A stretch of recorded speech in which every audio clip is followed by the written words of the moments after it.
E o tema é Dores do Corpo, Reflexos da Vida. Eu acho que não é à toa que todo mundo se interessou por esse tema super atual, né? E aí a gente vai falar um pouquinho, tá? Então, esse é um pouquinho da agenda, né, que a gente vai abordar.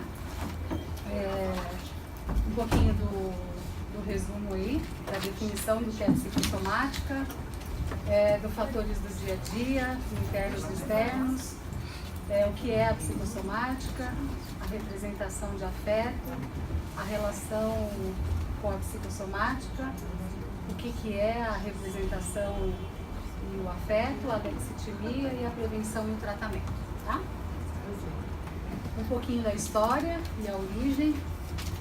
Esse Oscar Henroth, é um pouquinho difícil de falar, é um psiquiatra alemão. Então, a gente até podia ligar e fazer um teste, mas ele é muito barulhento. A primeira vez que esse termo foi usado foi em 1818. Foi usado pela primeira vez esse termo psicossomático, né? Depois o Franz Alexander, da Escola de Chicago, em 1931, ele fez a relação entre as emoções reprimidas e a repercussão do corpo físico, né? Então, já lá em 1931, ele faz uma relação entre as emoções que a gente reprime com o nosso corpo, né? Depois, o Spitz, lá já da Escola de Paris, em 1933, ele já faz uma influência entre a relação da figura materna e o apego já com o nosso corpo, né? E depois o Pierre Marty, que é da onde vem até hoje, né, lá de Paris, em 1962, ele instituiu esse termo psicossomático, que até hoje, né, aqui no Brasil é no SEDES, é onde a gente tem as maiores informações da psicossomática, hoje é no SEDES, e de Paris é da onde a gente tem as maiores informações, do Pierre Marty, da escola lá de Paris, da onde a gente tem as maiores informações hoje ainda, do Pierre Marty, dessa escola de Paris, dessa escola aí onde a gente tem as maiores informações de psicossomática, ainda hoje, tá? Definição, né? Então, o que é somatoforme? Alguém sabe aqui o que é somatoforme? Alguém quer dar um palpite aí? Um de cada vez, pessoal. É a soma do corpo, seria? Não? Então, ó, a palavra somatoforme é composta, né? Vem do grego, né? É o que se soma, né? Então, corpo físico, né? É uma palavra grega, né? Soma é corpo físico e formes vem do latim, né? Que é o que se soma, né? A aparência dele. Então, ali tem ali, ó, é o que se soma ao corpo, né? Então, no sentido literal, é tudo que se soma no nosso corpo, né? A gente tem aí, usa-se muito no senso comum, né? A gente fala, ai, você está somatizando, né? Você está somatizando. E, na verdade, todo mundo somatiza em algum nível, né? Quem aí não teve uma dor de barriga? Vocês acham que eu não estou aqui, né? Como não tive uma dorzinha de barriga ontem para estar aqui? Quem nunca teve aí uma dorzinha de barriga antes de fazer uma prova? Quem não teve dor de garganta antes de falar? Quem não fica ansioso quando vai fazer uma entrevista de emprego? Então isso é natural, todo mundo somatiza em algum nível, mas existe uma diferença entre somatizar e entre as doenças psicossomáticas. E é isso que a gente vai ver exatamente, né? E é o que a gente fala, existe diferença entre a doença psicossomática e o transtorno psicossomático, que é o que a gente vai ver agora.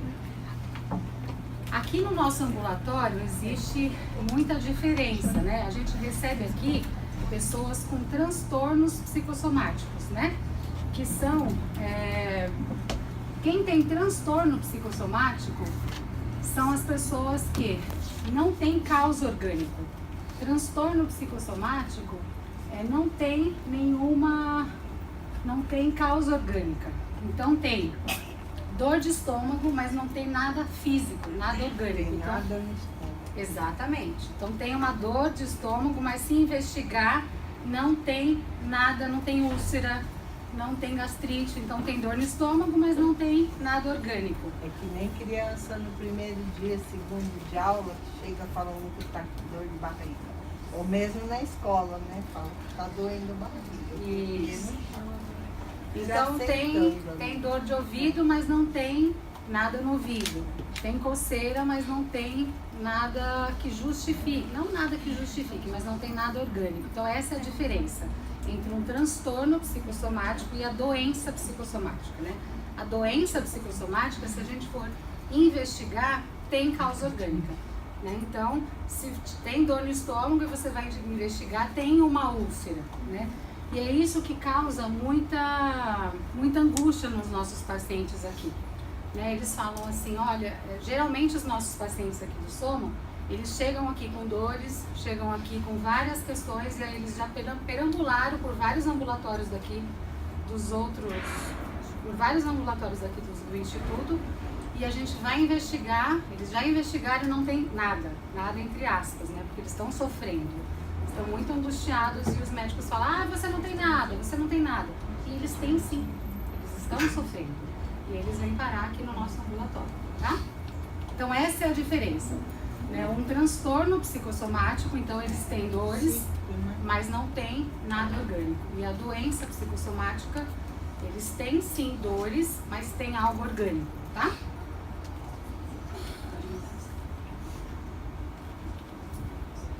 Então lá, antes, quem aqui somatizou, né? Quem nunca teve uma dor de barriga antes de uma prova? Né? Então, assim, um aparecimento ou agravamento de uma doença que já existe. Então, olha ali, né, naquele cantinho, né? Vocês acham que hoje em dia, né? Olha aquele homem lá, né? Ele tá ali acabado, né?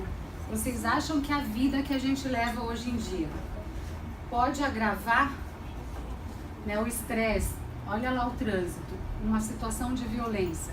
Vocês acham que o dia a dia hoje estressante, a violência, a alimentação pode agravar o nosso estado emocional? Vocês acham que as somatizações hoje em dia, por que será que está aumentando? Eu acho que já não tem mais como a gente dizer, separar hoje mente e corpo. Não tem mais como falar que o emocional não envolve o corpo hoje. Não tem como separar mente e corpo, né? Então é por isso que está aumentando cada vez mais situações de estresse e somatizações nesse nível que a gente recebe no nosso ambulatório. Outra coisa, né? Respostas somáticas infantis são substituídas pelo pensamento e reconhecimento do afeto, né? Fatores genéticos, ambientais e psicossociais. Por quê? A gente precisa ajudar as nossas crianças. Meu filho está aqui. Eu tenho tentado ajudar ele aí cada vez mais, ajudá-lo aí colocando as emoções, né? Filho, você está com raiva? Filho, você está triste? Filho, o que você está sentindo? Né? Porque a gente, quem faz a função materna, né? não necessariamente a mãe, mas quem cuida, a gente precisa ir ajudando desde cedo a criança a ir nomeando as emoções, os sentimentos, né? Porque também é muito comum no nosso ambulatório as pessoas investigando aqui, né? Porque as pessoas do nosso ambulatório, elas têm muito, a história de vida delas são muito cheias de traumas, né? E elas passam aqui, né? Não só com médicos, mas com psicólogos. A nossa equipe é muito ampla, né? Elas não tomam só remédio, fazem psicoterapia. A gente investigando a história de vida delas, a gente vê que infelizmente é muito cheia de traumas, né? E elas muitas vezes não tiveram a oportunidade de viver e de ter sido nomeada, né? Esses traumas, né? E pode não ter sido, né, colocado para fora. E infelizmente aquilo que não vai para fora fica dentro e muitas vezes é somatismo, né? Então a gente ajudando as crianças a ir nomeando pode evitar sim muitas doenças psicossomáticas. Alexitimia, né? O que é isso, né? Que palavra é essa? Então lexis é ausência e timia de emoção, né? Então a gente precisa, a confusão entre a sensação e o sentimento, né? E a gente também percebe que as pessoas que têm doenças psicossomáticas, elas têm muita dificuldade em colocar os sentimentos para fora. E de novo, se a gente não colocar para fora os sentimentos, não conseguir nomear, é muito mais fácil o aparecimento de doenças psicossomáticas. É muito mais fácil a gente somatizar, né? Então, se a gente for colocando para fora os nossos sentimentos, a gente vai adoecer menos. Então, a minha parte é só essa pinceladinha. Agora eu vou passar para o meu amigo. Vai dar vamos lá. Vamos embasar isso que a Simone falou, então, só para a gente ver de onde que vem isso, como é que isso se estabelece no físico, né? Por que a psique tem esse poder? Porque quando a gente fala do ser humano, a gente não fala do ser humano só corpo, né? Tem algo aqui trabalhando, tem algo que pensa, tem algo que avalia, que questiona, que, né, coloca valores em determinadas coisas. O que esse algo traz? Então, para a gente partir para o físico, antes eu vou fazer uma pergunta. Alguém já teve somatização aqui? Qual? Uma só. Uma só, estômago. Estômago. Adquiri uma gastrite, a bactéria. E você conseguiu identificar de onde isso veio? Se realmente era a bactéria, se você propiciou? Sim, falta de me expressar. Ok. Eu guardo tudo e não ponho pra fora. Perfeito. É o que a gente chama de engolir sapo. Você engole, não digere e aquilo vai acidulando no estômago. Mais alguém? Falta de ânsia. Você? Eu sempre tinha sinusite antes de prova na escola. E você conseguiu associar do porquê a prova estava relacionada ao sistema respiratório e alergia? Ah, não tão bem assim, mas foi ficando claro que tipo, toda vez que eu tinha prova, eu entrava Tinha em alguma sinusite. Mas acho que eu fui elaborando. Legal.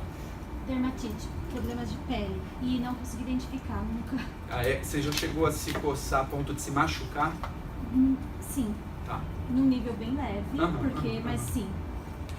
Então, são essas questões que às vezes passam batida na vida da gente. A gente fala, só uma dorzinha de barriga, deu uma sinusite, mas que pode ter um cunho, né, psicológico muito maior. Isso diz de uma coisa muito mais ampla, né? Então, para a gente elucidar, a gente colocou aqui o seguinte. O nosso sistema nervoso central, ele é composto de vários outros sistemas nervosos. Um deles é o sistema nervoso autônomo, que por sua vez tem duas ramificações. Uma delas são os músculos e nervos parasimpáticos e os outros que são os simpáticos. Aonde eu quero chegar? Todos eles estão ligados ali em cima, ó. Vamos falar bem a grosso modo no cérebro, né? Os parasimpáticos são a cadeia de musculatura ou nervatura, vamos chamar assim, que é responsável por constrição, né? Por apertar, por contrair, por enrijecer, né? E o simpático, que tem uma outra funcionalidade, digamos assim, é bem o oposto do parasimpático, ele serve para relaxar, para descontrair, né? E assim vai. Os dois têm que trabalhar de maneira harmônica. Por exemplo, se eu vejo uma situação de perigo, na hora me dá aquele negócio que é o parasimpático, que vai me preparar inteiramente ou para lutar ou para sair correndo, e a hora que eu percebo que, opa, não é perigo, entra o simpático relaxando todo o corpo com a adrenalina. Então, isso está ligado lá no cérebro. Significa que, se eu imaginar que a situação é de perigo, eu posso ativar os parasimpáticos e ficar rígido. Então a gente tem casos de pacientes aqui que de uma hora para outra enrijece a perna, enrijece o braço, enrijece o corpo. Tem gente que entra andando torto assim. E quando a Simone fala que não tem causa física, passou por todos os institutos aqui do HC e não foi detectado nada orgânico. A coluna tá ok, a nervatura tá legal, tá tudo bem. Então a gente só pode crer que é alguma coisa que tá nascendo do psicossomático, tá? Em cima disso eu quero fazer um exercício com vocês. Eu vou colocar algumas imagens aqui e eu quero que vocês me falem que emoção essas imagens trazem para você, tá? Então vamos lá, primeira imagem. O que vem de emoção aqui? Amor. Amor, legal. Carinho, que mais? Proteção. Proteção. Segurança. Cuidar. Vocês quando falam disso, vocês sentem algo físico, tipo um calor no peito? Ah, sim. É disso que eu tô falando. Vamos seguir. Próximo. Isso aqui.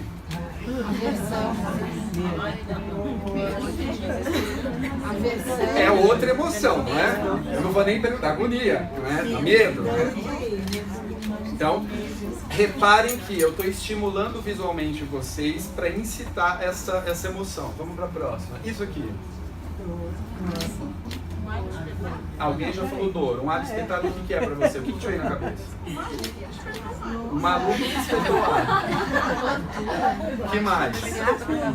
Macumba, ó, já tem uma outra conotação, né? E ok, aqui não tem julgamento de valor. Ok, macumba é um louco que espetou o alho. Loucura. Tortura. Próximo. Isso aqui. Olha como dá uma baixada. Olha o simpático funcionando. Que relaxamento, que gostoso, né? Ou ser mãe ou ser filho, né? Agora, e se eu falar pra vocês o seguinte? Tem aqui na minha mão um limão galego. Eu vou cortar esse limão galego em 4. Tô aqui com 1/4 do limão e vou pôr na boca. Que azeite. Alguém teve salivação? Eu tive. O único tipo de musculatura que trabalha com os dois ao mesmo tempo é a salivação, parasimpático e simpático. E reparem que vocês não tiveram um estímulo visual, entre aspas. Vocês imaginaram o limão e capturaram essa sensação de dor. E a gente morde e você sente aqui, né? Parece que você vai morrer afogado, assim, trancado. Imagina o seguinte, vamos continuar nesse processo para embasar. Como é que as coisas acontecem? Mais um. A psicanálise, ela entende muito alguns conceitos fundamentais. Um deles é de pulsão, né? E eu vou explicar isso já já para vocês. E o outro é de que existe um inconsciente em todo ser humano. É isso que a psicanálise acredita e a qual ela é fundamentada também. E o lado consciente. O consciente é isso que está acontecendo agora. Eu estou falando com vocês, consciente, vocês estão prestando atenção, etc. Mas o que está rolando lá atrás a gente não tem acesso. Não tem. O que está no inconsciente você não acessa diretamente. O que acontece é, geralmente quando a gente começa a ter essas emoções, né, essa sensação de calor no peito, aquela repulsa da aranha, a coisa da macumba, vem macumba, né, não sei o quê, a gente associa a representação é a imagem, um afeto, que é isso que vocês sentiram. A aranha trouxe um afeto ou vários associados, né? A mãe com o bebê amamentando trouxe um afeto ou vários associados.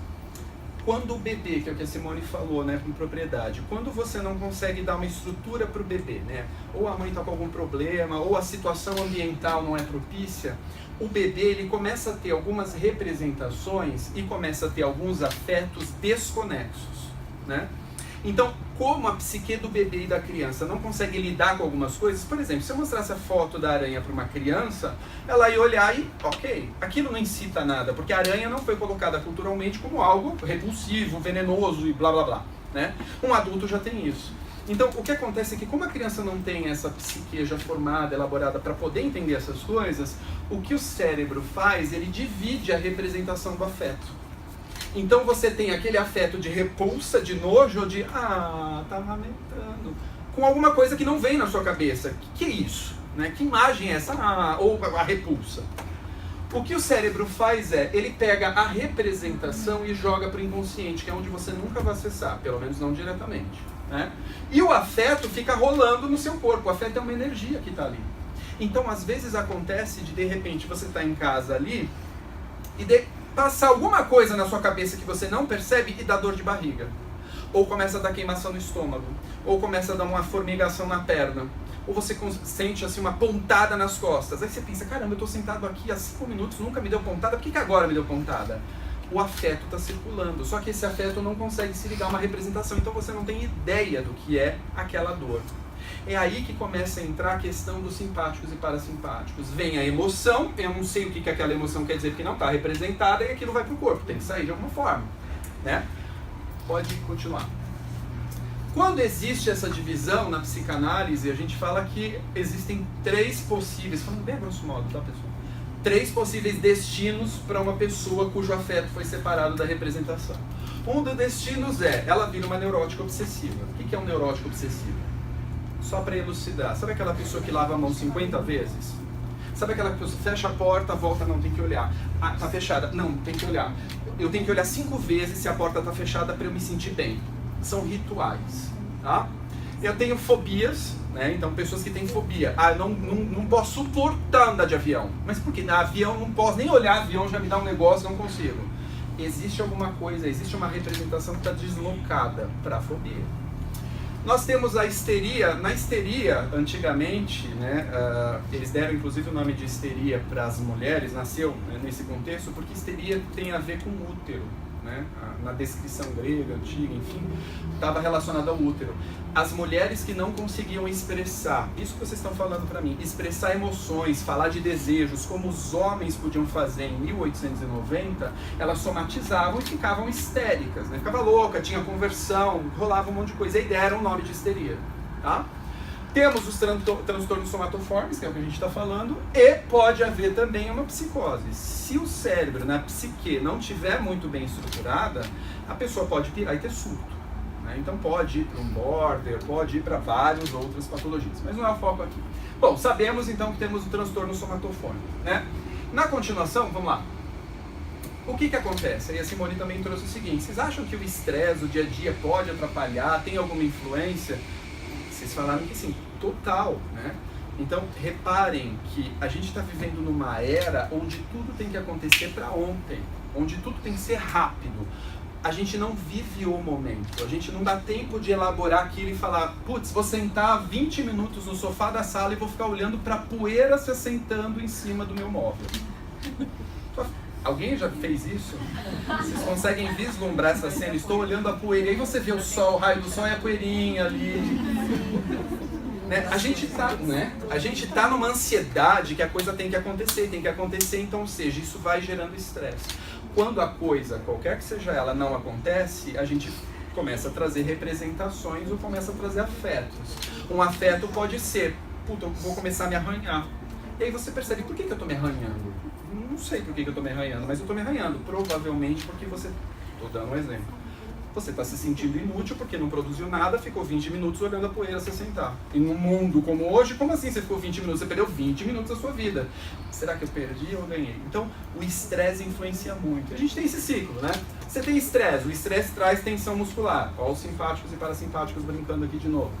Pode gerar dor.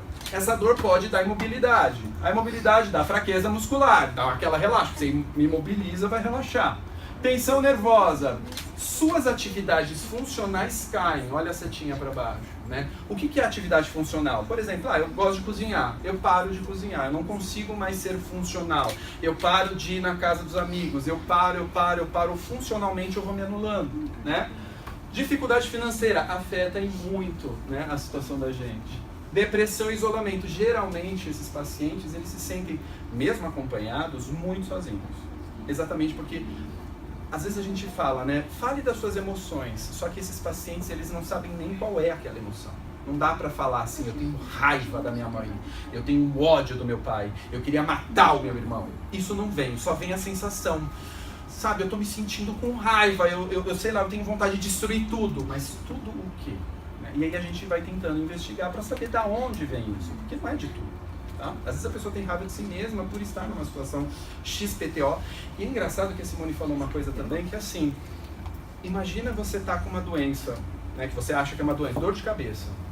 Você vai no neuro, vai no clínico, vai em tudo que é lugar, fazem 778 milhões de exames e não dá nada. Como é que você vai justificar para a tua família, para os seus vizinhos, para todo mundo que dói a sua cabeça, se está todo mundo falando que não tem nada, tá tudo bem com você?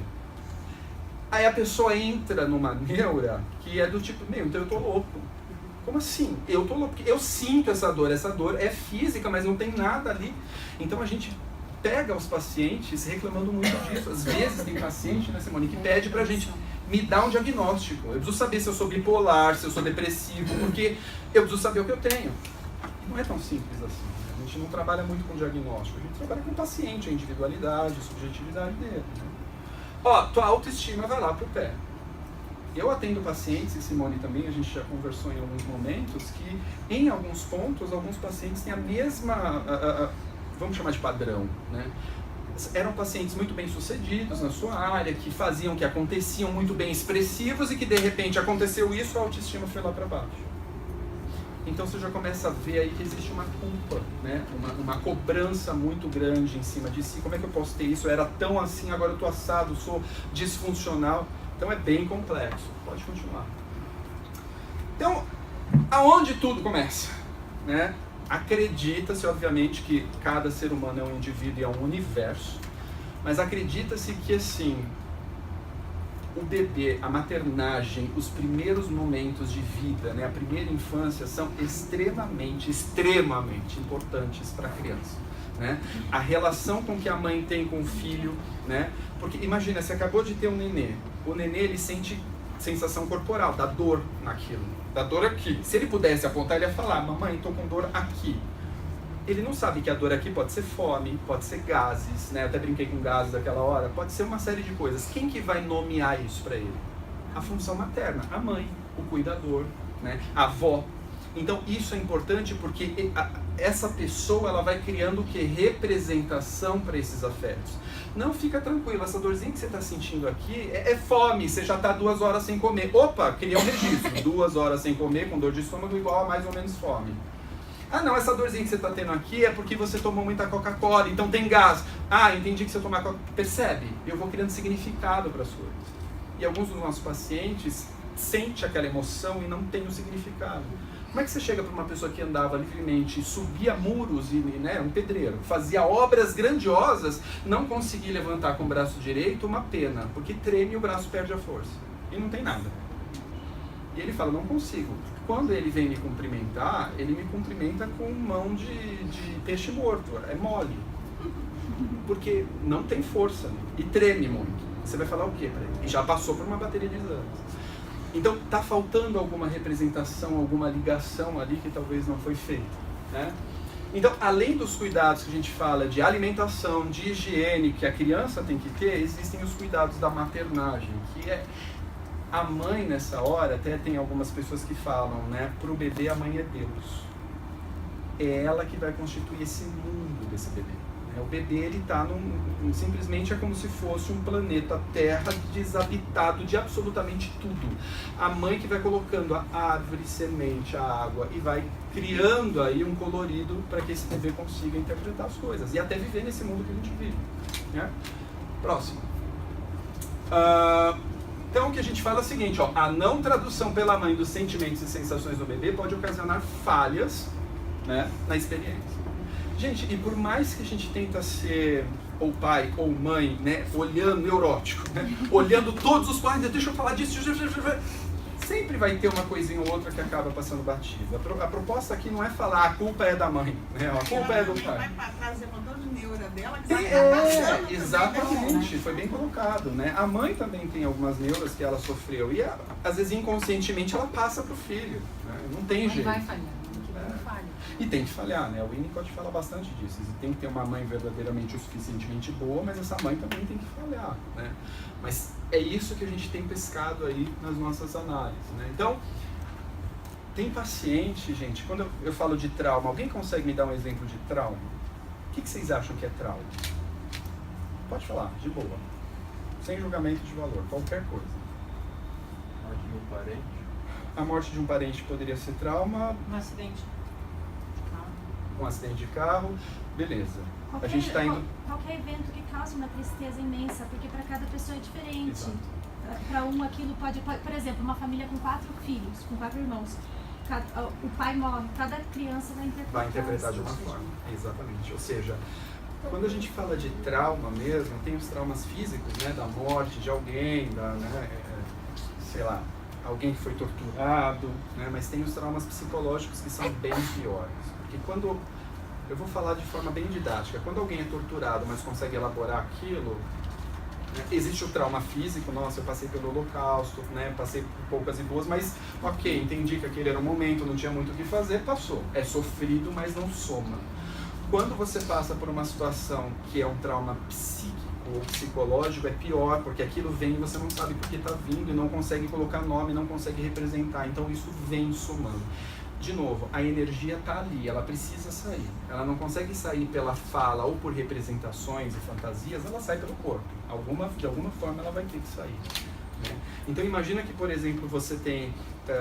eu tenho uma paciente que ela me contou uma cena, vou abrir para vocês, que eu achei que foi uma cena bem pesada, né, do meu ponto de vista. Ela falou assim, eu estava com 7 anos de idade e aí minha mãe falou que encontrou um namorado e ela foi embora para Minas. E eu lembro, e ela me contou isso, eu lembro que eu estava no portão chorando, falando para minha mãe, não vai embora, não me abandona. E minha mãe virou e foi embora. Isso é trauma psíquico. Uma criança de 7 anos, né, deixada numa vizinha para ser cuidada, do tipo, fica aí, um dia eu volto. E a mãe olhou, viu chorando e falou, não, meu namorado é mais importante, eu também não quero entender os valores da mãe, não é essa a questão. Mas para a filha, né, olhar aquilo. Então percebe quanta carga está aí. Então a gente fala de trauma nesses pontos aqui. Então, às vezes as questões são duras, são dolorosas e são descarregadas no corpo, sim, não tem jeito. A gente vai jogar isso pra fora de alguma forma. Ou eu soco alguém, ou fico com raiva, ou esmurro o travesseiro, ou eu vou fazer arte, vou pintar e vou jogar aquilo de alguma... A energia tem que sair. Tem gente que acaba jogando energia pro corpo, não tem jeito. Tá? Então, assim, é muito importante os primeiros anos, os primeiros dias, a maternagem, esse vínculo. A gente fala muito de vínculo. Vínculo é quando você tem realmente um vínculo com a outra pessoa, uma relação que pode ser uma relação talvez de dependência sadia, né? Eu dependo em determinado momento dela, ela depende de mim, a gente vai nessa sinergia crescendo, tá? Isso é importante porque ele é gerado nos primeiros anos, nos primeiros momentos de vida. Então, essa relação com a mãe e bebê é de extrema importância, né? E uma relação sadia também. Tá? Bom, então a gente vai falando aqui do estresse, né? Outra coisa que a gente acaba entrando também é processos culturais, né? Todo mundo fica enfiado no celular ali, né? Aí você se pergunta assim, numa cultura dessa, onde todos estão sempre enfiados no celular, estão lendo, então, né? Às vezes tropeça no metrô, corre perigo de morte, né? Para atravessar uma rua.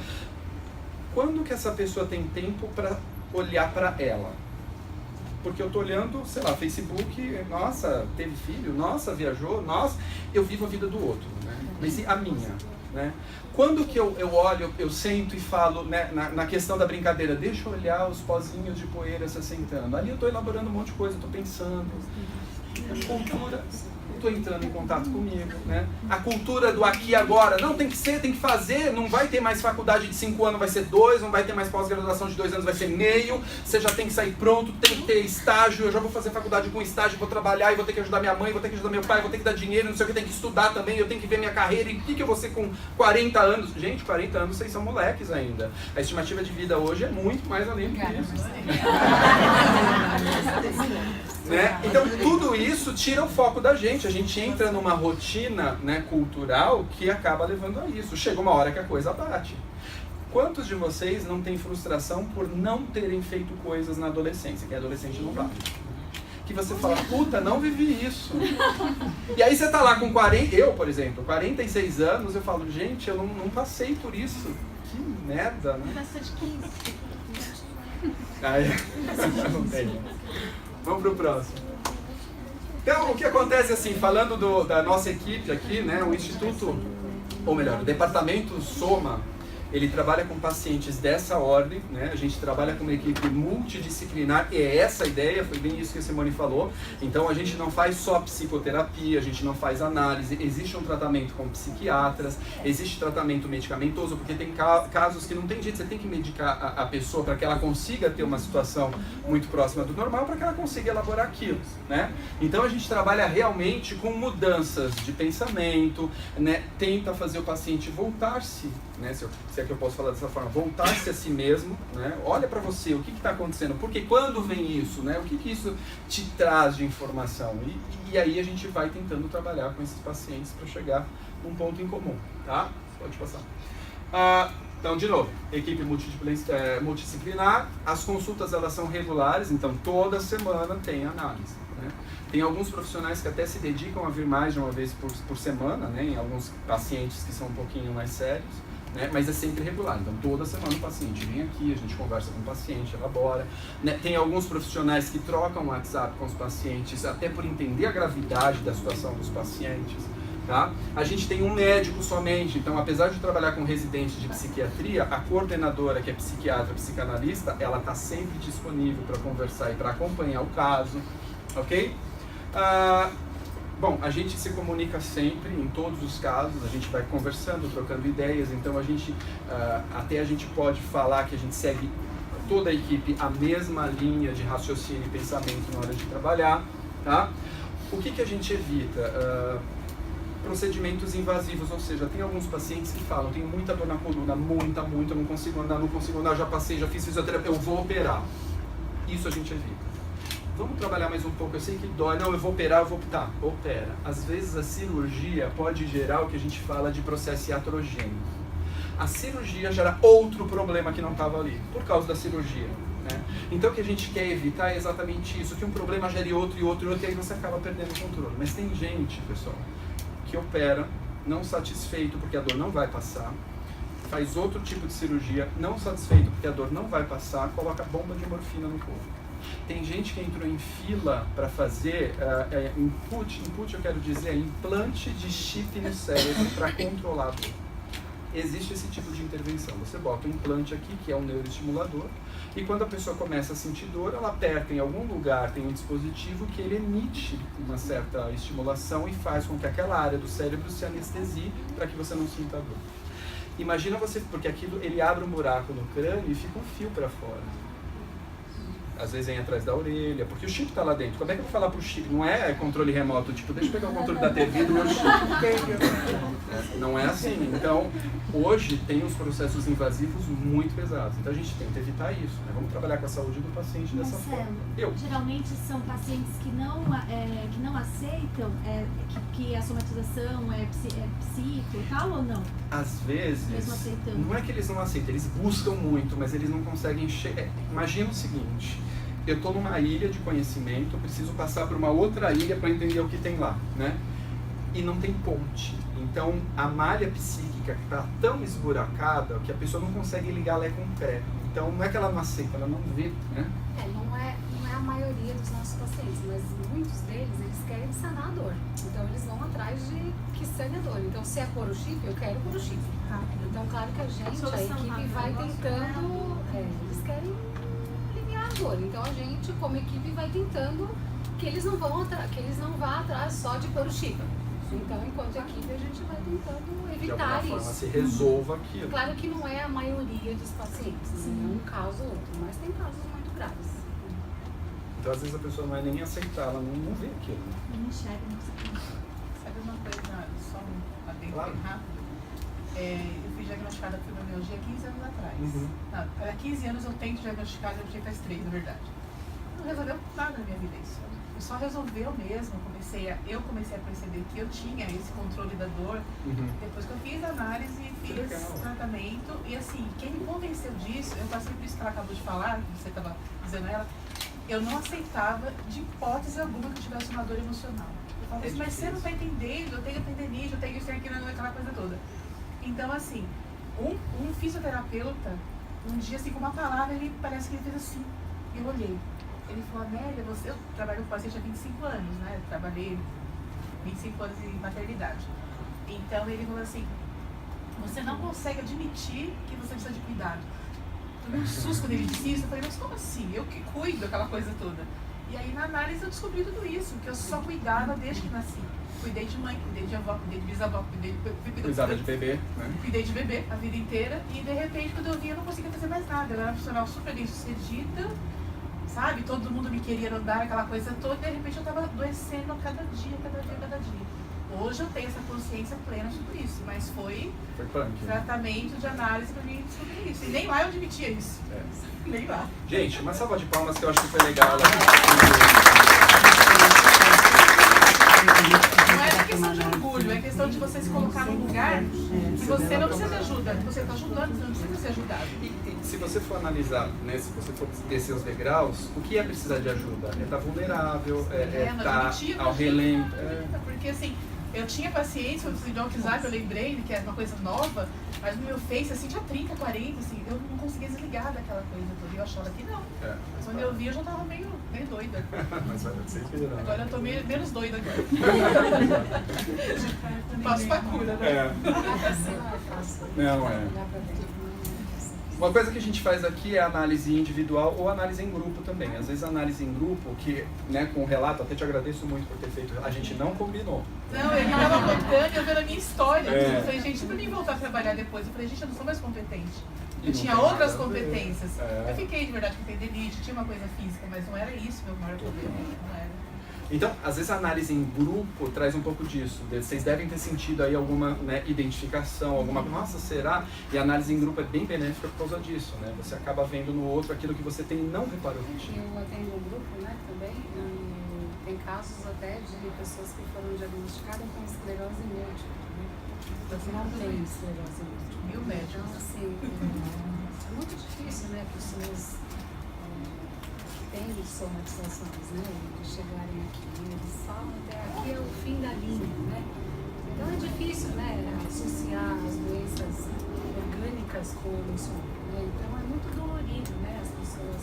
Mas o bom do nosso laboratório é isso, né, porque a gente associa a psicoterapia com a medicação. Então a gente tem tido grandes evoluções também, né? Como os pacientes chegam aqui via encaminhamento do próprio complexo do HC? A maioria dos encaminhamentos são do ambulatório da dor, do próprio complexo do HC. Tem gente que vem de fora também, mas a maioria dos encaminhamentos é do próprio complexo amarelo, que eles chamam, né? Prédio amarelo. Prédio amarelo. Eu particularmente sou psicóloga, mas assim, casos de Ferreira e Espeto de Palma. Uhum. Eu tenho uma irmã que ela somatiza tudo. Tudo, ela fala que tem tudo que eu posso imaginar. A gente fala, por que você não faz uma terapia?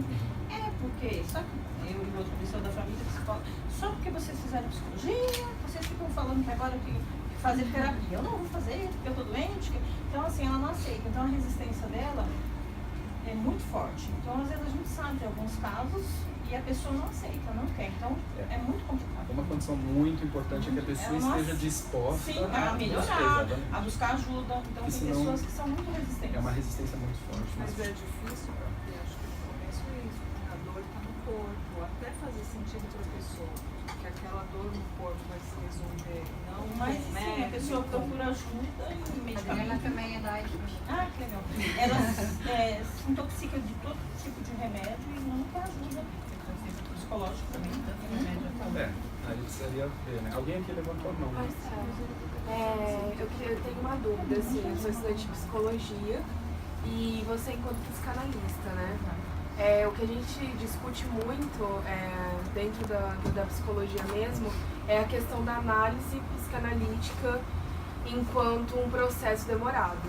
Então, tipo assim, muitas pessoas, né, assim, que possuem uma psicopatologia, que está em sofrimento, aquele sofrimento que não dá para você passar por uma análise, por exemplo, de autoconhecimento, né? Que falam, né, psicanálise enquanto autoconhecimento e procuram práticas ou terapias, né, comportamentais, cognitivas, que agem mais na prática para você solucionar aquilo e tudo mais. E assim, eu enquanto admiradora da psicanálise, eu queria entender, assim, vocês aqui atendem pelo olhar psicanalítico, como que funciona? A gente, então aquilo que eu falei, a gente é multidisciplinar, a orientação é psicanalítica, mas você tem profissionais com outros tipos de gabaritos. E assim, eu vou falar por mim, eu, Marcelo, não sei, daí a Simone você pode falar por você. Eu acredito muito na multidisciplinariedade.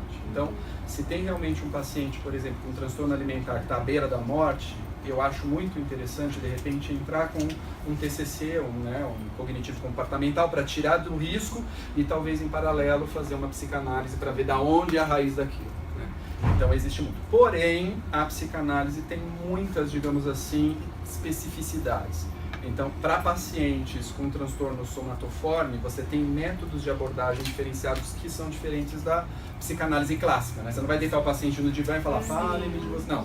Então, a gente tem abordagens específicas para transtorno alimentar, para somatoforme, para neurose, depressão, entendeu?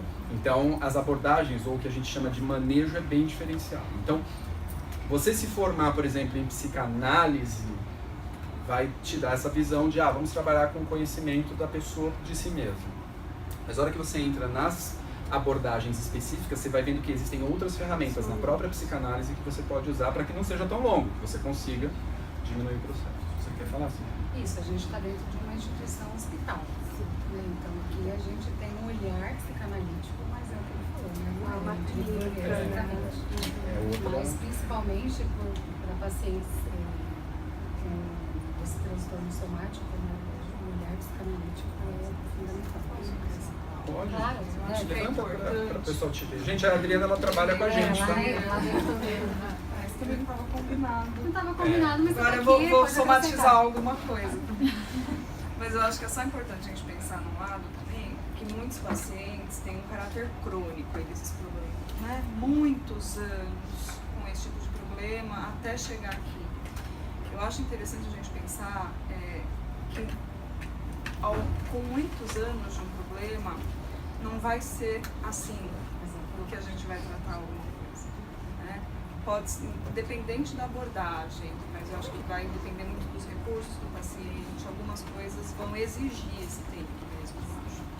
Né? Uma condição que foi se cronificando, que foi levando anos para estar ali, ela não vai em 1 mês, em 6 meses, independente da abordagem, não existe mágica.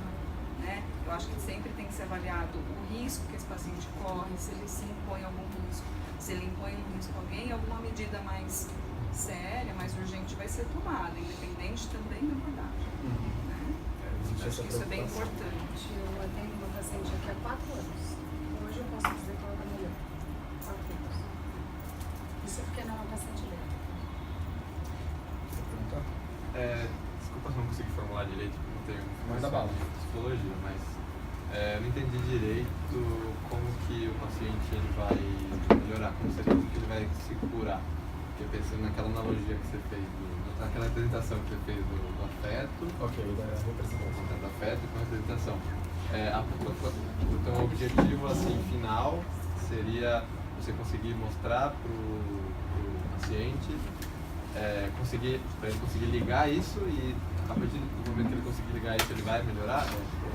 A grosso modo é mais ou menos isso. Né? O que a gente vai fazendo com o paciente nesse trabalho, que por exemplo está seguindo 4 anos, no caso da Simone, é tentando trazer questões e fazer o paciente pensando naquilo que ele usa como afeto, né? Tentar colocar a representação dele. Eu não vou falar para você, a dor no braço que você tem é porque você tem mais de 80 anos, já está entrando numa questão da velhice, acha que não vai servir para nada e está somatizando, né? E ele vai trazer. Então, com o tempo, o paciente vai se dando conta, né? A gente vai buscando essas histórias, ele vai se dando conta que, vou dar esse exemplo bem fictício. Eu tenho problema no braço, eu era pedreiro, tenho problema, não consigo mais trabalhar. Eu lembro que quando eu era muito pequeno, uma vez, nossa, eu nem lembrava disso, uma vez meu pai me bateu com o chapéu dele, né?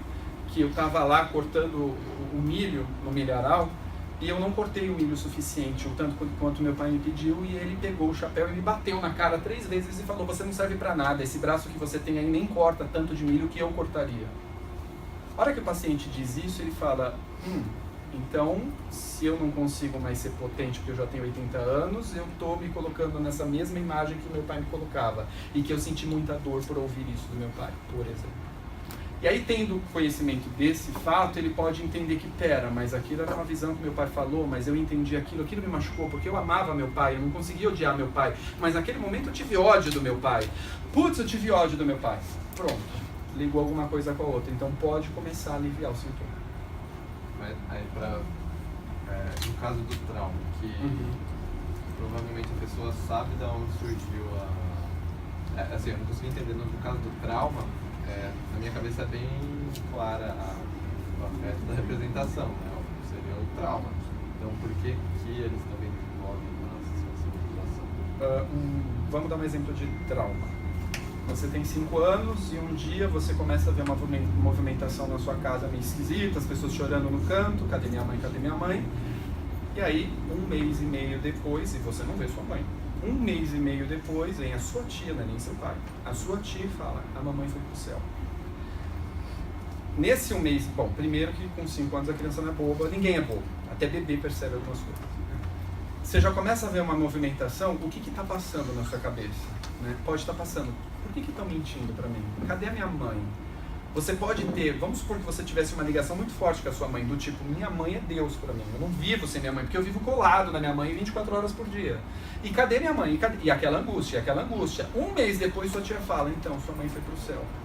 O que a gente está falando de trauma não é você saber que sua mãe morreu, porque isso está claro, né? Você vai sofrer, vai ser visceral. É tudo que passou na sua cabeça com relação à ausência da sua mãe. Eu era dependente da minha mãe não está, e agora quem sou eu? Eu vou morrer. Né? Não tem quem me dá a comida, não tem quem me leva para... É isso, e que você não consegue nomear. Então é desse trauma, porque você sente aquilo, aquele desamparo, Mas você não... Gente, por que eu tô me sentindo assim? Eu tenho síndrome do pânico, eu não consigo sair de casa, eu não sei de onde isso vem.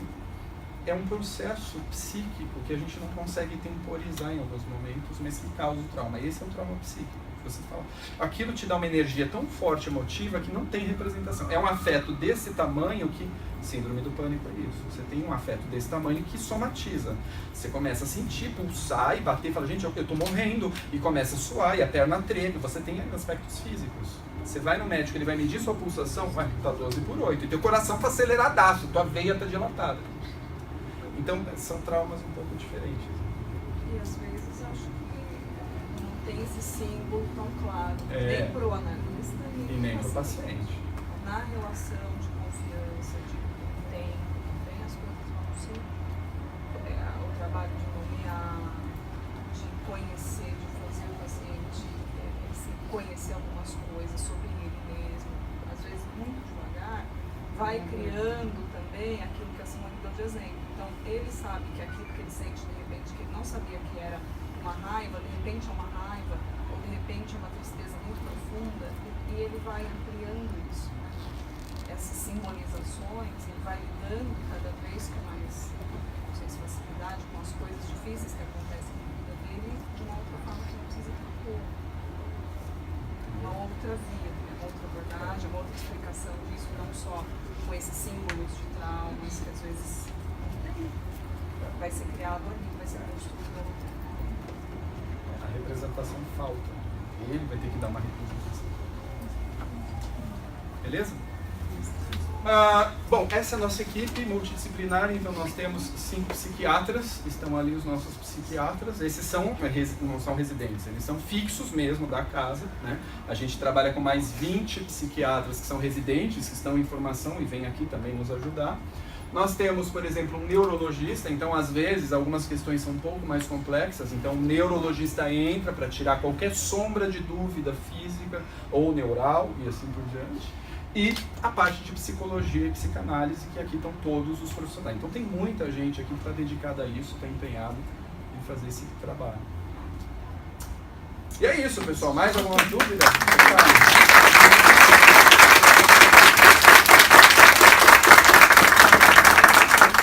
Gente, a gente queria agradecer imensamente vocês, realmente foi full house, né? A gente está ficando famoso, né, Simone? Isso é interessante.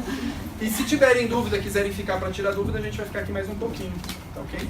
Muito obrigado. Boa tarde, tchau. Obrigado. E a gente vai ter que fazer agora um